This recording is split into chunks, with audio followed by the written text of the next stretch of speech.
안녕하세요. 정 원장입니다. 추석이 며칠 앞으로 다가왔는데요. 며칠 전 지나간 태풍으로 인해서 이 경상도 쪽은 고통을 겪으시는 분들이 꽤 많으신 것 같습니다. 좀 마음이 아프네요. 저도 낙동강변에 살면서 침수 피해를 여러 번 겪었었는데 그래서 더 공감이 되는 것 같습니다. 아무쪼록 그런 분들이 빨리 정상적인 생활로 돌아오셨으면 좋겠습니다. 자, 오늘 제가 준비한 내용은 가족력은 유전이 될까 하는 내용입니다. 제가 환자분들과 상담을 하다 보면 이 가족력에 대해서 걱정하고 계신 분들이 꽤 많습니다. 부모님들께서 암이나 중풍, 심장질환, 고혈압 등으로 고생을 하고 계시거나 그런 병명으로 돌아가신 경우에는 막연하게 두려움을 느끼고 있죠. 근데 조금 더 이렇게 대화를 해보면 이 가족력을 두려워만 하시지 제대로 이해하고 있지는 않으신 것 같습니다. 그래서 제가 오늘은 이 가족력과 유전에 대해서 제가 조금 더 깊이 있게 여러분들과 같이 알아볼까 합니다. 자, 시작할까요? 가족력은 유전이 될까요? 자, 유전질환과 가족력. 우리가 유전이 된다. 유전병이라고 하는 것은 유전자의 이상으로 인한 선천성 유전질환입니다. 그래서 대표적인 게 뭐 다운 증후군 같은 경우가 있고요. 그리고 뭐 혈우병이라든가 그런 게 있죠. 가계를 따라서 부모로부터 자식까지 명확한 어떤 규칙에 의해서 유전이 되게 됩니다. 이런 경우에는 사실 피할 수가 없습니다. 좀 더 과학기술이 발달하면 뭐 유전자를 어떻게 해서 가능성이 있을지도 모르겠지만 굉장히 위험하죠. 그래서 현재까지는 피할 수가 없습니다. 이에 비해서 가족력, 가족의 병력이죠. 이 경우는 명확하게 유전자 이상이 아닙니다. 일종의 생활 습관병입니다. 그래서 여러분들이 잘 살펴서 노력하시면 피할 수 있습니다. 이게 가장 큰 차이겠죠. 그래서 이 가족력을 형성하게 되는 요소에 대해서 꼼꼼하게 분석해 보면 다음과 같습니다. 첫 번째는 몸의 강약이겠죠. 그러니까 부모님으로부터 몸의 약한 부분이나 강한 부분을 물려받을 수 있습니다. 부모님이 위가 약하시면 나도 위가 약할 수 있죠. 근데 그건 유전자 이상은 아니고요. 그냥 개인적인 특성입니다. 강하다고 무조건 좋은 것도 아니고요. 약하다고 무조건 나쁜 것도 아닙니다. 여러분들이 관리하기에 달린 거죠. 이것은 문제로 볼 수 없습니다. 자, 그럼 두 번째는 뭐냐면 습관입니다. 식습관, 생활습관을 다 포함하겠죠. 우린 어릴 때부터 부모님과 같이 생활하면서 이 부모님의 습관을 그대로 보고 배우게 됩니다. 그죠? 그래서 이 습관이 그대로 유전되는 것처럼 보이는 거죠. 그리고 이 세 번째는 성격입니다. 성격. 사고방식이겠죠.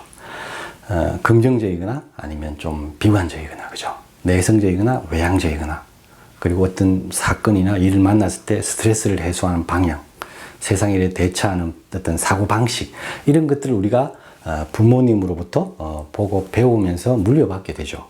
그죠? 그리고 네 번째가 환경입니다. 물론 지금은 뭐 그런 경우가 조금 많이 줄었지만 예전 같으면 부모님이 사셨던 환경이 그대로 이어서 사는 경우도 많았죠. 그래서 환경도 그 건강이나 이런 병에 영향을 미치게 됩니다. 이처럼 가족력은 다양한 요소로 인해서 복합적으로 구성이 되는데요. 이 중에서 역시 가장 중요한 요소는 습관과 성격입니다. 그죠? 생활 습관과 사고하는 그런 방식이겠죠. 이 두 가지가 가장 결정적이고요. 몸의 강약은 사실 그렇게 중요한 부분은 아닐 수 있습니다.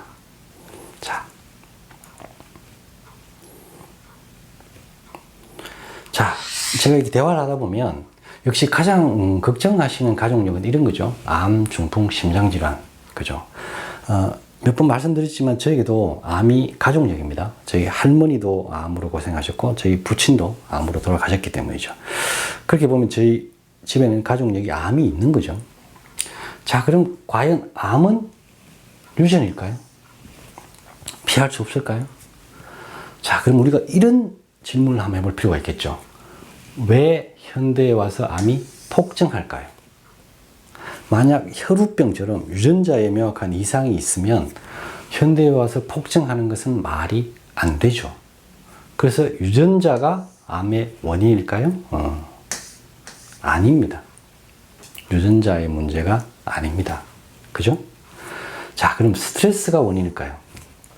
스트레스를 예전에는 적게 받았을까요? 100년 전만 하더라도 일제강점기였죠. 먹고 살기 훨씬 힘들었고 훨씬 더 어려운 일들이 많았을 거라고 추측이 되죠. 그러니까 종류는 다르지만 그때가 훨씬 스트레스가 많았을 거라고 볼 수 있죠. 스트레스가 좋지 않은 건 맞지만 이것이 결정적인 원인은 아니다 라고 볼 수 있죠. 자, 그럼 생활의 변화가 원인일까요? 의식주 중에서, 그죠?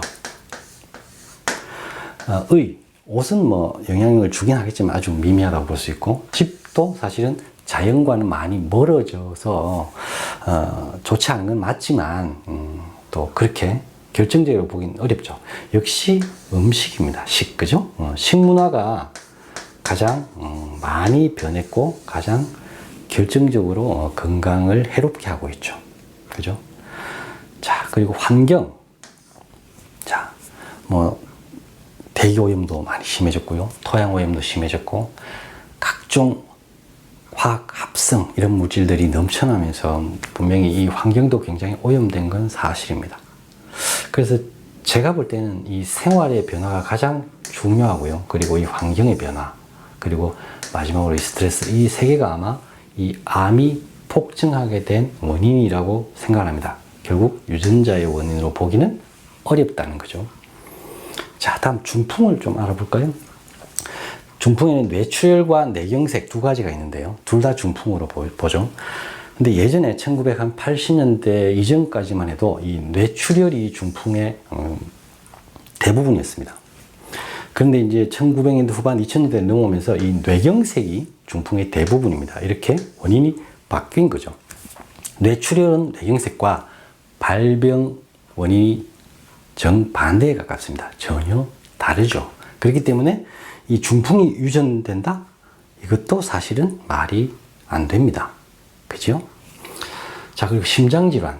사실 이 심장질환도 암처럼 현대에 와서 굉장히 폭발적으로 많이 늘어난 거죠. 그렇기 때문에 유전적인 문제라고 보기는 어렵습니다. 이처럼 암, 중풍, 심장질환, 그 외 고혈압 이런 것도 사실은 이 유전적인 영향으로 보기는 어렵다라고 생각하시면 됩니다. 자, 그럼 지금부터 이 유전자와 유전자와 질병에 대해서 두 사람의 주장을 같이 살펴볼 건데요. 이 두 사람은 전 세계적인 학자입니다. 그리고 주장이 굉장히 상반됩니다. 이 두 주장을 살펴보면 우리가 몸을 이해하는 데 조금 도움을 받을 수 있습니다. 자, 첫 번째 학자는 리처드 도킨스입니다. 영국의 학자인데요. 이기적 유전자라는 책을 1976년에 발표하면서 전 세계적인 학자가 됩니다. 전 세계에 굉장히 지대한 영향을 미쳤고요. 많은 논란을 불러일으키기도 했습니다. 그만큼 영향력이 큰 책이었죠. 이 사람의 주장은 유전자 결정론입니다. 그러니까 인간의 사회, 문화, 건강 대부분의 영역이 유전자에 의해서 이미 결정되어 있다. 유전자에 따라서 그렇게 살아가게 된다는 거죠. 이런 주장은 다윈의 자연 선택설과 맥을 같이 하는데요. 그래서 인간은 유전자를 전달하는 운반체일 뿐이다. 그리고 유전자에게 가장 중요한 것은 종족 번식이다. 그러니까 인간은 동물은, 그죠? 종족 번식의 어떤 도구, 운반체라는 거죠. 물론 그 동물들을 살펴보면 조금 일리가 있는 것처럼 보이긴 합니다만, 인간의 사회, 문화, 철학 등을 이해하고 인간의 어떤 감성, 감정을 설명하는 데 너무나 편협하고 문제가 있는 그런 주장입니다. 이러한 그의 주장은 유전자 연구의 도화선이 되기도 하는데요. 이런 주장으로 인해서 이 유전자가 대부분을 결정하니까 그 유전자 안에서 문제를 찾아서 그것을 어떻게 하면 질병도 예방할 수 있고 치료할 수 있고 이런 상상을 하기 시작한 거죠, 의료계가. 그래서 유전자 연구에 많은 정성을 쏟게 되는데요. 게놈 프로젝트도 그런 일환입니다. 그리고 유전자 그 지도를 다 그렸죠. 별거 없었지만 말이죠. 그리고 나아가서는 인종 갈등을 유발하기도 합니다. 이 유전자가 대부분을 결정하는데 이 유전자 중에서는 우등한 유전자도 있고 열등한 유전자도 있고 이런 인식을 하게 된 거죠. 그래서 열등한 유전자는 없애야 된다. 이런 인종 청소가 되는데도 영향을 좀 미치게 됩니다. 그래서 인류 사회에 사실은 굉장히 여러 논란과 문제를 일으키기도 한 그런 주장입니다. 자, 두 번째는 브루스 립튼입니다. 현재 지금 전 세계적으로 가장 저명한 학자 중에 한 명인데요. 이분의 책이 자발적 진화와 당신의 주인은 DNA가 아니다. 이런 책이 있는데요. 이분은 유전자가 결정적인 영향을 하는 게 아니라 유전자는 마음이나 환경의 영향을 많이 받는다. 어떻게 보면 마음과 환경이 유전자를 바꿀 수도 있고 그리고 우리가 그걸 선택할 수도 있다. 이런 주장을 하고 있죠. 이분은 라마르크의 용불용설이라는 진화론에 더 가까운데요. 이 주장 있죠. 기린이 자꾸 높은데 풀을 뜯어먹다가 목이 길어졌다. 이거죠. 용불용설.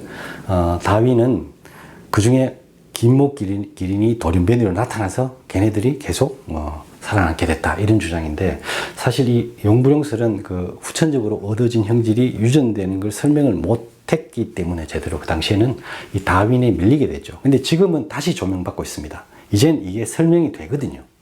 그래서 이분의 주장은 유전자는 밑그림일 뿐이다. 그래서 마음과 환경에 따라서 선택이 바뀔 수도 있고 변경되기도 한다. 이런 주장입니다. 자, 질병으로 예를 들어보죠. 만약에 이게 위암 유전자라고 생각을 해보죠. 이런 위암 유전자가 있는 사람은 반드시 위암이 생긴다.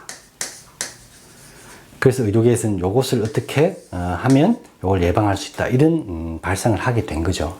그러니까 위암 유전자가 있으면 위암이 그냥 발생한다고 확정되어 있다라는 뜻이죠.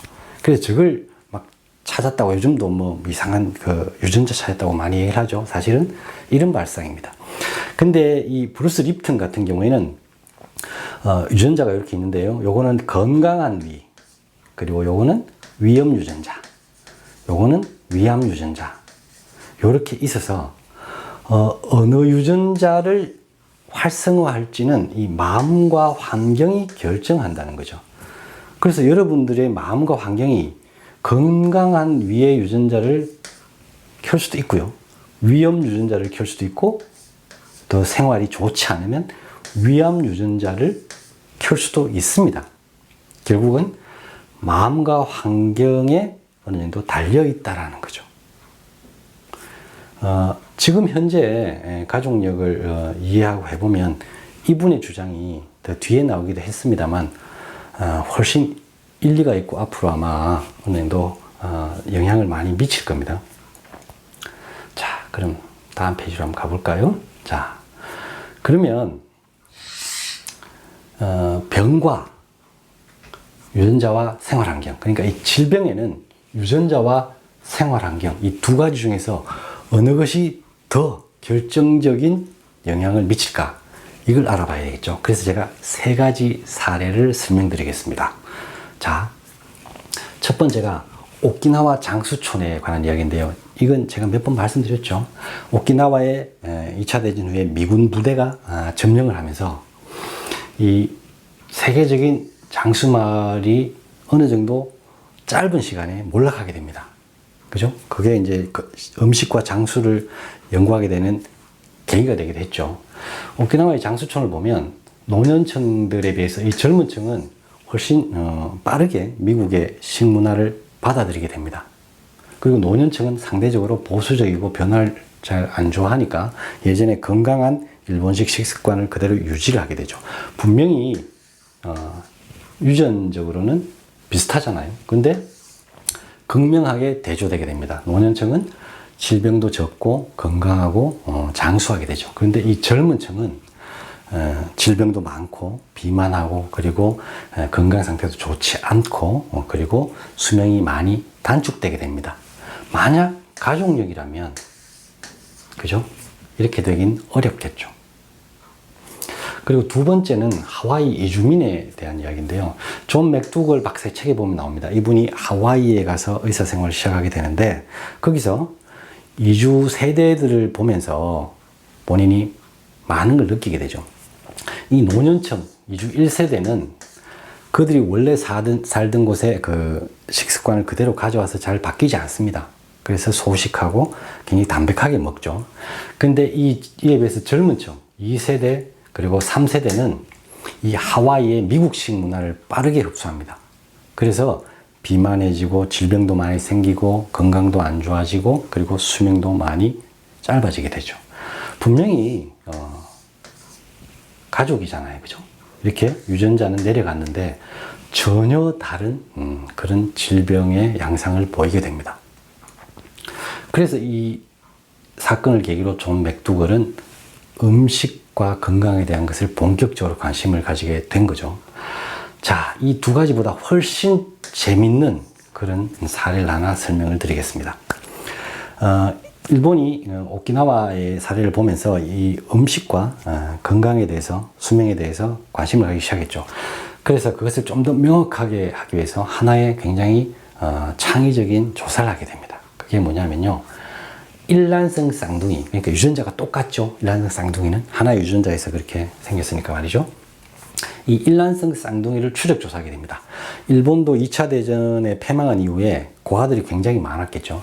그래서 그 고아들 중에서 일란성 쌍둥이를 일단 추립니다. 그리고 일란성 쌍둥이들의 자료 중에서 전혀 다른 문화권으로 입양 간 케이스들을 또 추립니다. 그러니까 예를 들자면 일란성 쌍둥이 중에서 형은 일본으로 입양을 가고 동생은 미국으로 입양을 가고 이런 케이스 말이죠. 그 케이스들을 모아서 추적 조사를 하게 됩니다. 그들이 만약에 이 유전자의 영향을 많이 받는다면 그들의 질병은 어디에 가 있더라도 비슷하겠죠. 유전자가 똑같은 일란성 쌍둥이니까요. 그러니까 일본에 있든 미국에 있든 뭐 영국에 있든 아마 유전자가 같기 때문에 질병이나 건강 수명이 비슷할 거라고 본 거죠. 하지만 만약에 생활 환경이 훨씬 중요한 요인으로 작용한다면 다른 결과를 예측해 볼 수 있었던 거죠. 결과는 어땠을까요? 생활 환경이 이겼습니다. 그 일란성 쌍둥이인데 전혀 다른 건강 상태와 그런 질병 상태, 몸의 상태를 보인 거죠. 미국으로 입양간 일란성 쌍둥이는 그 입양된 가족의 가족력이나 질병과 유사하게 그렇게 바뀌었고요. 일본에 입양된 그 일란성 쌍둥이 같은 경우에는 그 가족의 가족력을 따라가더라는 거죠. 그래서 사실 질병, 건강에는 유전자보다 생활 환경이 훨씬 더 중요하다는 것을 이 조사에 의해서 명확하게 확인하게 된 겁니다. 그래서 가족력은 뭘까요? 유전자일까요? 생활 환경일까요?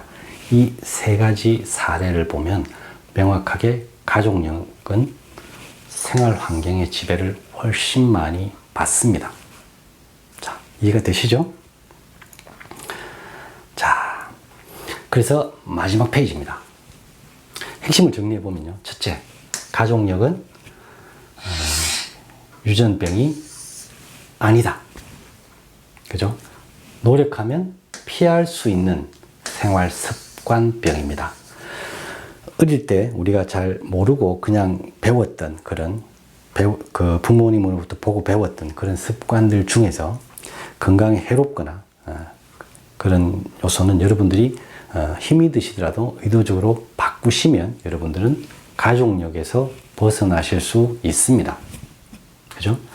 자, 그리고 두 번째는 유전자는 생활과 환경의 영향을 받는다. 그러니까 브루스 립튼의 주장처럼 건강한 생활이 건강 유전자를 활성화합니다. 건강한 유전자의 스위치를 켜게 되는 거죠. 그래서 중요한 것은 여러분들의 건강한 생활입니다. 유전자가 아니고요. 자, 그래서 제가 말씀드리고 싶은 게 자녀들에게 병을 만드는 나쁜 생활 습관이 아니라 건강한 생활 습관을 보여주고 물려주시는 것이 가장 좋은 유산입니다. 뭐 100억짜리, 200억짜리 건물을 이렇게 물려주고 수백억을 물려주시면 물론 조금 더 풍요롭고 나은 생활을 할 수 있는 것은 맞습니다. 그렇더라도 어떻게 보면 이 건강한 생활 습관도 또 하나의 굉장히 중요한 유산입니다. 그래서 여러분들도 여러분들의 생활을 여러분들 건강을 위해서도 잘 점검해서 바꾸시고요. 그런 좋은 생활을 여러분들 자녀분들에게 보여주고 물려주셔야 됩니다. 여러분들이 잘못된 생활 습관을 보여주시면 질병과 그런 여러 가지 문제를 그냥 모르게 물려주시는 게 됩니다. 어마어마한 의료 비용을 짐지우는 것과 비슷하죠. 저도 5년 전에는 이런 걸 잘 몰랐습니다. 그죠? 그래서 아들이 좋아한다고 뭐 KFC에 이만한 치킨 버켓을 사서 사랑하는 마음으로 갖다 주고 했었는데요. 조금 부족한 사랑이었죠. 그죠? 그래서 여러분들도, 여러분들 생활을 잘 바꾸시고, 자녀분들에게 좋은 생활 습관을 보여줌으로써 제대로 된 그런 사랑을 보여주셨으면 좋겠습니다.